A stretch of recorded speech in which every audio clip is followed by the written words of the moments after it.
ខ្ញុំសូមឆ្លើយទៅនឹងកងរាជអាវុធហត្ថ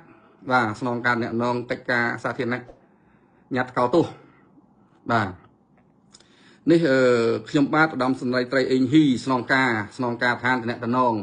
កិច្ចការសាធារណៈកងរាជអាវុធហត្ថលើផ្ទៃប្រទេសសូមប្រកាសកោទោសយ៉ាងដាច់អហង្ការចំពោះសម្ដីជាប្រមាថមកលើបុគ្គលនិងអង្គភាពកងរាជអាវុធហត្ថពីលោកផែងវណ្ណៈតាមเพจ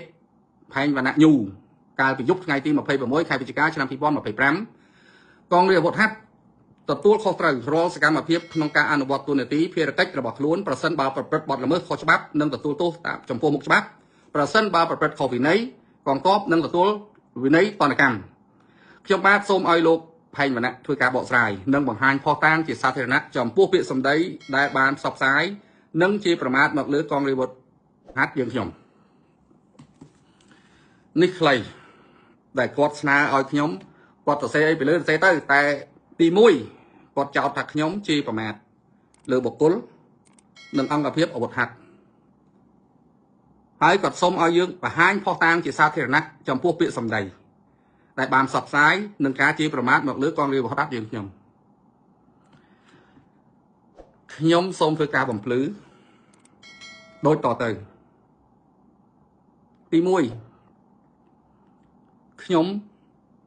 បានទទួលការសុំជំនួយអន្តរាគមន៍ពីបងប្អូនបានកំសួរពាក់ព័ន្ធទៅនឹងការប្រើប្រាស់សិទ្ធិអំណាចរំលោភអំណាចរបស់បុគ្គលសាំងសារ៉ាំងមេបញ្ជាការកងរាជអាវុធហត្ថខេត្តក្រចេះ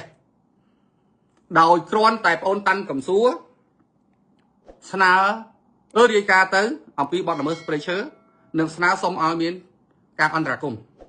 អញ្ចឹងមិនមកអន្តរាគមន៍ចាប់ជនល្មើសបែរជាមកសួររលិខិតបេសកកម្មអញ្ចឹងសួរថាតើទង្វើនឹងត្រឹមត្រូវទេបាទនេះនិយាយរឿងហេតុមួយនៅហេតុមួយនៅខេត្តកញ្ចេះហើយចង់បំភ្លឺរឿងអីផ្សេងឡើងទៀតមានច្រើនណាខ្ញុំអត់ចង់ពង្រីករឿងទេតាំងពីឆ្នាំ2017នៅខេត្តមណ្ឌលគិរីក៏មានបទល្មើសព្រៃឈើនៅទីនោះហើយគាត់ក៏មានបញ្ហាប៉ុស្តិ៍តាំងក៏យើងមានព័ត៌មានផ្សាយប្រងព្រាតរឿងនៅកំពង់ឆ្នាំងក៏យើងមានតែយើងអត់ចង់ហែកកកាយឲ្យច្រើនមានការអីខ្ញុំចង់ធ្វើការជាមួយគ្នាដោយឆន្ទៈដោយស្មោះត្រង់មិនចង់ហែកឲ្យច្រើនលឹះហ្នឹងតែខ្ញុំទទួលស្គាល់ថាខ្ញុំពិតជាជេរទៅលើឈ្មោះស្អីគេស្អីមានពាក្យខ្លះខ្ញុំជេរស្អីសាក់សារ៉ាំងឈ្មោះប្របាក់ហៅពេកឈ្មោះសាក់សារ៉ាំងខ្ញុំអត់បដិសេធទេទីមួយខ្ញុំឃើញគាត់ហួសហេតុពេកខ្ញុំជេរប៉ុណ្ណឹងបងប្អូនឈឺតែបងប្អូននេះបុគ្គលសាក់សារ៉ាំងហ្នឹងធ្វើអំពើអាក្រក់មកលើប្រជាជនតើមានយល់អារម្មណ៍ថាប្រជាជនយើងខ្ញុំឈឺទេឈឺទេខ្ញុំនិយាយជ្រុលខ្ញុំទទួលស្គាល់ទី1ខ្ញុំបកស្រាយទី2ខ្ញុំទទួលទណ្ឌកម្មផ្លូវច្បាប់អត់សុខចិត្តដឹងបានខ្ញុំទទួលខុសត្រូវទាំងអស់និយាយកូនប្រុសនិយាយខុសហ៊ានទទួលណានិយាយខុសហ៊ានទទួលខ្ញុំអាចសុំទោសខ្ញុំអាចមិនទទួលសុំទោសអាចត្រឹមខ្ញុំបានបាទតែខ្ញុំចង់បញ្ជាក់ថាខ្ញុំនិយាយតែអំពីបុគ្គលទេខ្ញុំអត់បាននិយាយប៉ះពាល់ទៅដល់ស្ថាប័នទេសូមសំណូមពរឯកឧត្តមសេនីយ៍ទាំងឡាយនៅក្នុងស្ថាប័នអាវុធហត្ថកុំទាញករណីបុគ្គលមកកុំទាញស្ថាប័នមកបិទបាំងទង្វើបុគ្គលម្នាក់ខ្ញុំសូមអង្វរដោយទទូចខ្ញុំការពាររាជរដ្ឋាភិបាលគេជេរប្រមាថម៉ែឪរាល់ថ្ងៃក៏ដោយការពារស្ថាប័នជាតិគ្រប់ទាំងអស់មានហេតុផលអីដែលខ្ញុំប្រមាថស្ថាប័នណាមានហេតុផលអីខ្ញុំទទួលស្គាល់ខ្ញុំនិយាយលើសប៉ះបុគ្គលសាំងស្អីសាក់សារ៉ាំងហ្នឹងខ្ញុំទទួលស្គាល់គាត់មិនពេញចិត្តប្តឹងខ្ញុំបានបត់ជេរប្រមាថប្តឹងចុះតែខ្ញុំចង់បញ្ជាក់ថាខ្ញុំអត់បានជេរប្រមាថស្ថាប័នកងរាជអាវុធហត្ថទេហើយបើខ្ញុំមានពាក្យណាមួយលើសសូមលោកពូសៅសខាយោគយល់អធិស្ឋានខ្ញុំមិនមានចេតនាទេពូខ្ញុំសុំទោសខ្ញុំហៅពូសៅសខាខ្ញុំអត់មានចេតនាប្រមាថពូប្រមាថស្ថាប័នពូទេពូមើលជីវិតក្មួយទៅឃើញហើយការពាររដ្ឋាភិបាលការពារថ្នាក់ដឹកនាំការពារស្ថាប័នជាតិទាំងអស់ពួកប្រឆាំងជេរម៉ែខ្ញុំជេរឪពុកខ្ញុំដូចហៃសពុត ខ្ញុំមិនដែលតូចចិត្តទេតែបើខ្ញុំនិយាយលើខ្វះអីពូប្រាប់ទៅអាណាណែក្មួយនិយាយលើហើយក្មួយឯងនិយាយចឹងអត់ត្រឹមត្រូវទេណាក្មួយកែណាអត់ធ្វើចឹងទេណាតែពូប្រាវពូចេញញត្តិកោតទោសខ្ញុំហាក់ដូចជាខ្ញុំផែងវណ្ណៈជាជនក្បត់ជាតិតែខ្ញុំមិនតូចចិត្តទេពូរស់នៅក្នុងដំបូលសន្តិភាពដើរកាត់ភ្លៀងខ្ញុំជួបរឿងអញ្ចឹងឆ្អែតហើយខ្ញុំមិនប្រកាន់ខ្ញុំមិនថាអីទេមិត្តភក្តិខ្ញុំខ្លះទេមកសិតតែមេ PM ថាអញសុំទោសធ្វើម៉េចបត់បញ្ជាថាបត់បញ្ជាត្រូវតែធ្វើតាមបាទឲ្យធ្វើចោះខ្ញុំអត់បដិសេធទេខ្ញុំជេរតែបុគ្គលសាក់សារាងនឹងទេព្រោះវាឆ្លើយពេកឆ្លើយពោះហ្នឹងរឿងបុគ្គលថារឿងបើឧទាហរណ៍ថាបុគ្គលនឹងខ្ញុំជេរបុគ្គលនឹងប្តឹងខ្ញុំចោះឲ្យគាត់ប្តឹងខ្ញុំចោះតែខ្ញុំចង់បញ្យល់ទៅឯកឧត្តមពូសៅសុខាថាមួយម្នាក់នេះការពារស្ថាប័នជាតិការពារនាំការពាររដ្ឋាភិបាលអត់ហ៊ានថ្លើមធំទៅប្រមាថស្ថាប័នពូទេអត់ប្រមាថដាច់ខាតពូអត់មានទេបើសិនជាក្មួយម្នាក់នេះនិយាយលើសឲ្យក្មួយសុំទោសលោកពូសុំទោសដោយស្មោះពូតែក្មួយសុំអង្វរពូមេត្តាធ្វើម៉េចកុំអត់អោនឲ្យបុគ្គលដែលធ្វើខូចនៅក្រោមកងរាជអាវុធហត្ថខ្ញុំលាក់បាំងច្រើនណាស់និយាយមិនចាំបានគុណសម្បត្តិពីពូទេណាមន្ត្រីនៅក្រោមពូខ្លះរស់ស៊ីរត់ពន្ធតំណែងពីវៀតណាមមកស្រុកខ្មែរអត់បង់ពន្ធឲ្យរដ្ឋក៏មានមន្ត្រីពូខ្លះកាងស្កេមអនឡាញក៏មានតែខ្ញុំមិនដែលហែកទ្រូងឲ្យឯកចាប់ដោយសារខ្ញុំយោគយល់មន្ត្រីទាំងអស់ហ្នឹងសូមឲ្យពូមេត្តាយោគយល់ខ្ញុំវិញខ្លះបើសិនជាខ្ញុំនិយាយលើសលួសហើយពូយល់ថាមិនព្រោះស្ដាប់ណាខ្ញុំម្ដងទៀតសុំទោសពូសុំដោយចេញពីចិត្តមិនមែនសុំឌឺដងទេសុំដោយស្មោះពូខ្ញុំការពារស្ថាប័នជាតិស្ថាប័នរដ្ឋាភិបាលទាំងអស់ឲ្យគេជេរប្រមាថម៉ែឪដូចហែកសពុតពូក៏ដឹងដែរហើយរឿងនេះជារឿងករណីខ្ញុំអន្តរាគមបងប្អូនតាន់កំសួរដើម្បីណាតិទៀនទៅលើមេ PM ខេត្តកញ្ចេះតែម្នាក់គាត់តែម្នាក់នឹងគាត់ពូមានរឿងផ្សេងទៀតតែខ្ញុំអត់ចង់បញ្ចេញទៅវាសាយភាយទាំងអស់ពូខ្ញុំសុំឱកាសពូធ្វើការជាមួយណាអ្នកណាដែលជាសមត្ថកិច្ចរបស់ពូយ៉ាងណាពូបើកផ្លូវមកដើម្បីឲ្យមានដំណោះស្រាយណាមួយព្រោះខ្ញុំក៏នៅក្រោមដំបូលសន្តិភាពក្រោមដំបូលរបស់ពូដែលមើលការពារដែរខ្ញុំអត់មានចេតនាណាប្រមាថពូទេប្រមាថស្ថាប័នពូគឺអត់សោះហ្មងហើយបើខ្ញុំនិយាយលើសលួសប៉ះពាល់ពូគិតថាហើយនិយាយនឹងប៉ះស្ថាប័នអញធ្ងន់ណាស់អូខេក្មួយសុំទោសពូបាទក្មួយអត់មានចេតនាទេពូគោលបំណងពូតែគោលបំណងក្មួយតែមួយគត់គឺបុគ្គលនេះសាក់សារាំងថាគាត់ខ្សែអីខ្ញុំអត់ដឹងទេឆ្នាំ2017គាត់ពាក់ព័ន្ធរបស់ល្មើសព្រៃឈើនៅអូហុចខេត្តមណ្ឌលគិរីធំណាស់ត្រូវបានដកចេញពីនោះមកខ្ញុំអត់ចង់ហែកអីតទៅវិញឆ្ងាយទេនៅកញ្ចេះចម្រិតយកលុយគេបាញ់មកមានតាំងពីណាសំលេងក៏មានស្អីក៏មានវីដេអូក៏មានតែខ្ញុំអត់ចង់បញ្ចេញកាលណាគេបញ្ចេញទៅគេវាយប្រហារថែមទៀត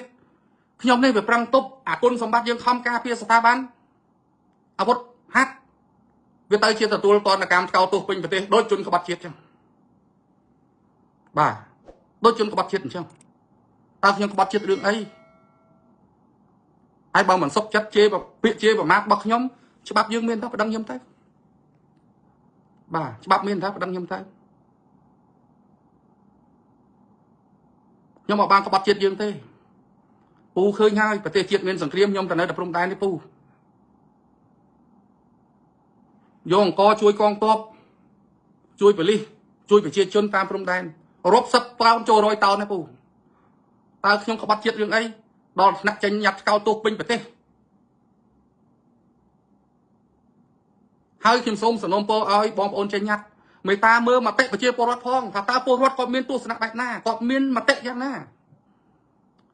ខ្ញុំអត់ចង់បកកសត្រូវអីទេខ្ញុំចង់ឲ្យរួមគ្នាធ្វើការខ្ញុំទទួលស្គាល់សម្ដីវាអាក្រក់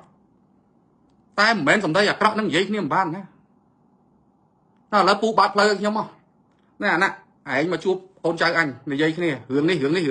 អូដំណោះស្រាយណាប្រយោជន៍រួមទាំងអស់គ្នាផ្លែពូវាយខ្ញុំឥឡូវលឺថាយកប្តឹងខ្ញុំទៀតខ្ញុំអត់ខ្លាចទេពូប្តឹងចោះ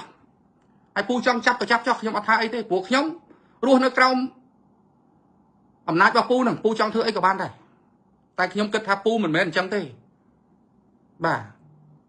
ព្រោះពូក៏ជាអ្នកស្នេហាជាតិ លះបង់គ្រប់យ៉ាងដើម្បីជាតិតាំងពីនៅកុមារភាពខ្ញុំមិនមែនមិនស្គាល់ពូណាខ្ញុំគោរពពូឃើញហើយជួបកន្លែងណាក៏ខ្ញុំលើកដៃសាពះពូដែរ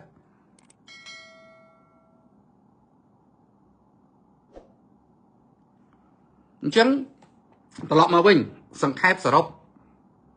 ពាក់ព័ន្ធនឹងញត្តិថ្កោលទោសរបស់អាវុធហត្ថទូទាំងប្រទេសចំពោះខ្ញុំជាសិទ្ធិរបស់ស្ថាប័នរបស់ពួកគាត់ទេតែខ្ញុំចង់បញ្ជាក់ថាខ្ញុំអត់មានប៉ះពាល់ស្ថាប័នទេ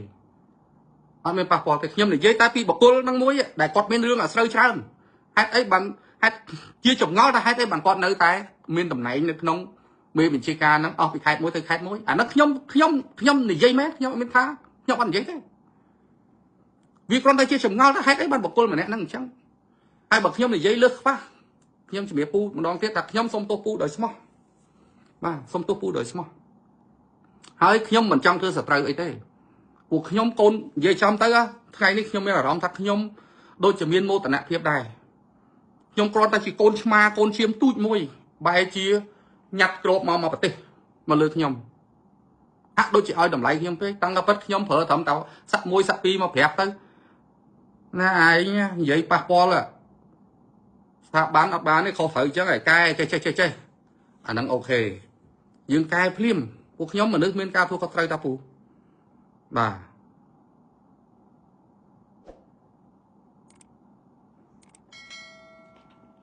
ពីពួកគោលបំណងខ្ញុំអត់ចង់បានអីទេ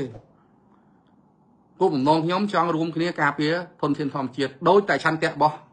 លោកពូអញ្ចឹងលោកពូខ្ញុំស្ដាប់ហើយបងប្អូនផ្ញើសារមកដែលលោកពូចេញប័ណ្ណបញ្ជាឆ្នាំ2023ឲ្យកំទេចអាពួកប្រព្រឹត្តបទល្មើសព្រៃឈើនេះខ្ញុំពេញចិត្តណាខ្ញុំឡាយចប់នេះខ្ញុំចាក់សាររបស់ពូហ្នឹងខ្ញុំពេញចិត្តណាបាទ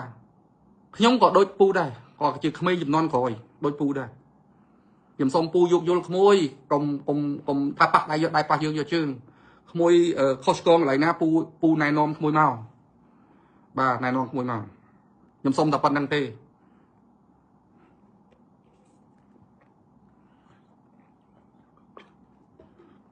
ខ្ញុំមិននិយាយវែងឆ្ងាយបន្តទៀតទេហើយក៏មិនចង់បកស្រាយអីឲ្យរហូតដល់ខ្លាយទៅជាផុសតាងដែលធ្វើឲ្យវត្តកាលណាខ្ញុំបញ្ចេញផុសតាងច្រើនក្រុមអកតេខ្លះវាយកទៅវាយប្រហារស្ថាប័នអញ្ចឹងខ្ញុំអត់បញ្ចេញទេខ្ញុំសុខចិត្តចាំធ្វើការសហការផ្ដល់ព័ត៌មានដោយស្ងប់ស្ងាត់ជាមួយនឹងកងរាជអាវុធហត្ថផ្ទៃប្រទេសរងចាំសហការបាទរងចាំសហការអញ្ចឹងសូមពូខ្ញុំនៅនិយាយដដែលសូមពូយោគយល់នៅពាក្យ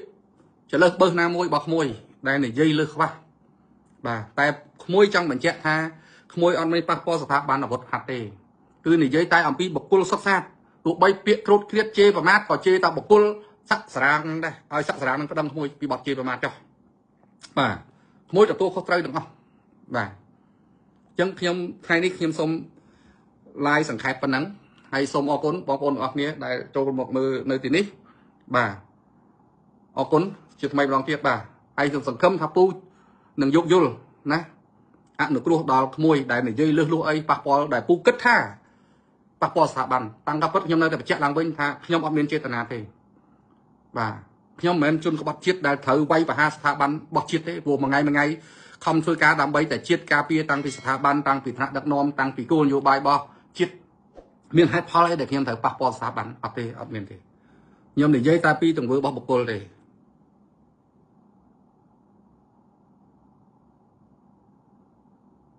បាទអញ្ចឹងខ្ញុំសូមបញ្ចប់ការ live ប៉ុណ្ណេះសូមអរគុណបងប្អូនអរគ្នាម្ដងទៀតដែលចូលមើលបាទ